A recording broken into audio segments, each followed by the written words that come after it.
आणि या क्षणाची सर्वात मोठी आणि महत्त्वाची बातमी येत आहे. मुंबईच्या महापौर पदावरून सर्वात मोठी रस्सी खेच या क्षणाची ही सर्वात महत्त्वाची बिग ब्रेकिंग न्यूज. मुंबई महानगरपालिका महापौर आता मराठी माणूस होणार. ठाकरेंचा यात सर्वात मोठा विजय. या क्षणाची सर्वात मोठी आणि महत्त्वाची बातमी.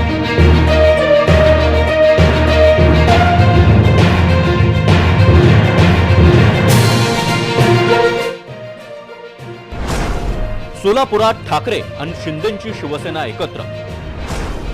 अजितदादा आणि शरद पवारांची राष्ट्रवादीही सोबत. जिल्हा परिषदेत भाजप विरोधात शड्डू टोकला.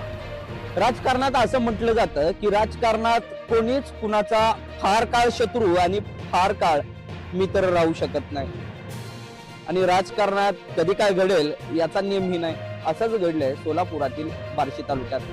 बार्शी तालुक्यात भाजपच्या विरोधात 4 पक्षांनी आता एक आघाडी केलेली आहे.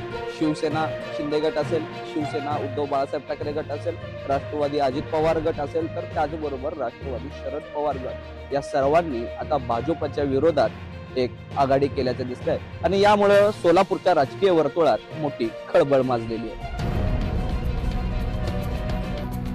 भाजपला रोखण्यासाठी दोन्ही शिवसेना आणि दोन्ही राष्ट्रवादी काँग्रेस एकत्र आल्या. सोलापूर जिल्हा परिषद निवडणुकीत दोन्ही शिवसेनेसह दोन्ही राष्ट्रवादींनी मिळून भाजपच्या विरोधात महाआघाडी स्थापन केली आहे. बार्शी तालुक्यात जिल्हा परिषद निवडणुकीत दोन्ही शिवसेनेची महाआघाडी आहे. ठाकरे गटाचे आमदार दिलीप सोपल यांनी याबाबत सोशल मीडियावर पोस्ट केली आहे. मात्र सोलापूरमधील सेनेच्या युतीचा निर्णय हा मुंबईतून झालेला नाही असं स्पष्टीकरण खासदार संजय राऊत यांनी दिलं आहे. तर अनैसर्गिक युतीला जनता स्वीकारणार नाही असा पलटवार भाजप नेते जयकुमार गोरेंनी केला आहे. अशा प्रकारचा कोणताही निर्णय शिवसेना पक्षाकडून उद्धव ठाकरे यांनी घेतल्याची माझ्याकडे माहिती नाही आणि ते घेतील अशा प्रकारचा निर्णय असं मला वाटत नाही. पण राज्यात आमदार दिलीप सोपल सोलापूरचे आमदार आहेत. दिलीप सोपल त्यांनी पोस्ट मला माहिती, माझ्याकडे माहिती आमच्या भावना तीव्र आहेत शिंदे गटाविषयी. त्याच्या माझ्याकडे त्या संदर्भात माहिती नाही. कारवाई होणार सर? माझ्याकडे काय घडलंय त्याच्याविषयी माहिती घेणार का? जोपर्यंत पूर्ण माहिती आम्ही घेत नाही आणि उद्धव साहेबांशी चर्चा होत नाही तोपर्यंत या विषयावर बोलणार. आज माहिती घेणार नक्की. लक्षात आलं पाहिजे की ह्याला कारण काय असतं. याला कारण एकच आहे की भारतीय जनता पक्ष हा मजबूत पक्ष आहे. तेव्हा त्याचा पराभव करणं हे एकट्याला, दोघाला, तिघाला शक्य नाही. तेव्हा 5-5 जणांनी एकत्र येऊन पराभव करता येतो का याचा प्रयत्न ते करतील. पण मी सांगितलं की अनैसर्गिक युती कधीही, अनैसर्गिक आघाड्या कधी लोक स्वीकारणार नाही. लोक भारतीय जनता पक्षासोबत राहतील आणि भारतीय जनता पक्षाची सत्ता येणाऱ्या जिल्हा परिषद पंचायत समितीच्या निवडणुकीमध्ये आपण बघाल की सोलापूर जिल्ह्याचा जिल्हा परिषद अध्यक्ष हा भारतीय जनता पक्षाचा असतो. नाही, बार्शीमध्ये काय झालं मला माहित नाही, पण मला खात्री आहे की उभाटा गटाला एकनाथजी शिंदे कधीही सोबत घेणार नाही. उभाटा गट म्हणजे MIM हे समीकरण महाराष्ट्राला माहिती आहे. ज्या पद्धतीनं MIM महाराष्ट्रामध्ये द्वेष पसरवण्याचं काम करतंय, अगदी त्याच पद्धतीनं उभाटा गट देखील महाराष्ट्रामध्ये द्वेष पसरवण्याचं काम करतंय. त्यामुळं उभाटा गट बरोबर MIM यांना एकनाथजी शिंदे कधीही सोबत घेणार नाहीत याची आम्हाला खात्री आहे. बार्शी तालुक्यातील राजकारण हे कायमच 2 टोकांवर फिरताना दिसतं. एकीकडे आमदार दिलीप सोपल तर दुसरीकडे भाजपचे माजी आमदार राजेंद्र राऊत. पक्ष कोणताही असो, निवडणुकीचा सामना मुख्यतः या 2 नेत्यांभोवतीच रंगतो. यंदाही चित्र तसंच आहे. महाआघाडी विरुद्ध भाजप असा थेट सामना बार्शीत पाहायला मिळणार आहे. आमची ओरिजिनल खरेखुरी शिवसेना एकत्र येऊ शकत नाही हे त्रिवार सत्य आहे. आणि बार्शीमध्ये जे झालंय ते मला तुमच्या माध्यमातून माध्यमातून मला कळालेलं आहे की हे असं अनैतिक युती कशी काय झाली. त्याला मी अनैतिकच म्हणतो.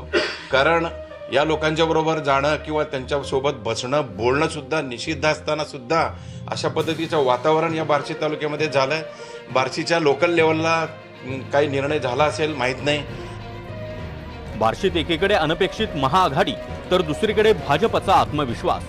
ठाकरे आणि शिंदे गट एकत्र येण्यावरून ठाकरे गटातच मतभेद या सगळ्यांमुळे बार्शी तालुक्याचं राजकारण मात्र चांगलंच तापलंय.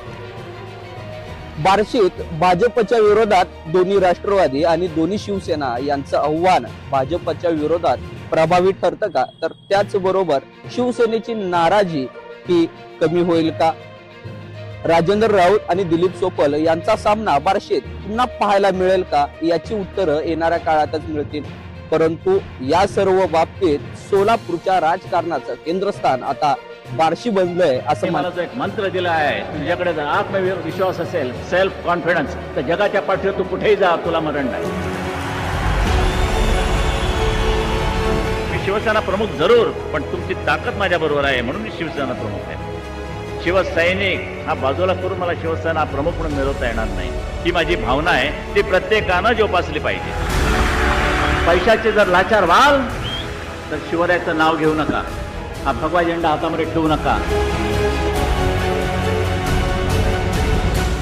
बाळासाहेब ठाकरेंच्या जन्मशताब्दी निमित्त ठाकरेंनी प्रसिद्ध केलेला हा व्हिडिओ.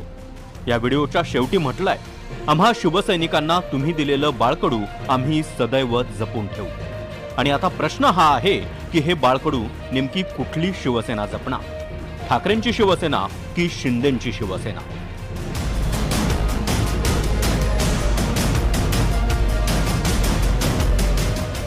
बाळासाहेबांच्या जन्मशताब्दी निमित्त उद्धव ठाकरे बाळासाहेबांना अभिवादन करायला पोहोचले आणि एकनाथ शिंदे यांनीही त्याच ठिकाणी जाऊन बाळासाहेबांना श्रद्धांजली वाहिली.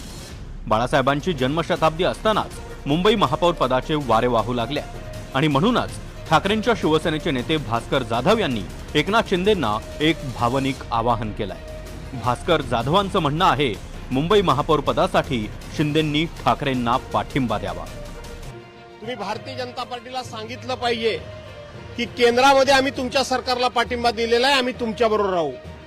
महाराष्ट्रामध्ये आम्ही तुमच्या सरकारला पाठिंबा दिलेला आहे, आम्ही तुमच्याबरोबर राहू. पण हे वर्ष हिंदू हृदय सम्राट शिवसेना प्रमुख माननीय बाळासाहेब ठाकरे यांचं जन्मशताब्दी वर्ष आहे आणि म्हणून आम्ही मुंबईवर हा शिवसेनेचा भगवा झेंडा फडकला पाहिजे आणि बाळासाहेबांचे वारसदार असलेल्या उद्धव बाळासाहेब ठाकरेंच्या म्हणजेच खऱ्या शिवसेनेचा झेंडा फडकला पाहिजे.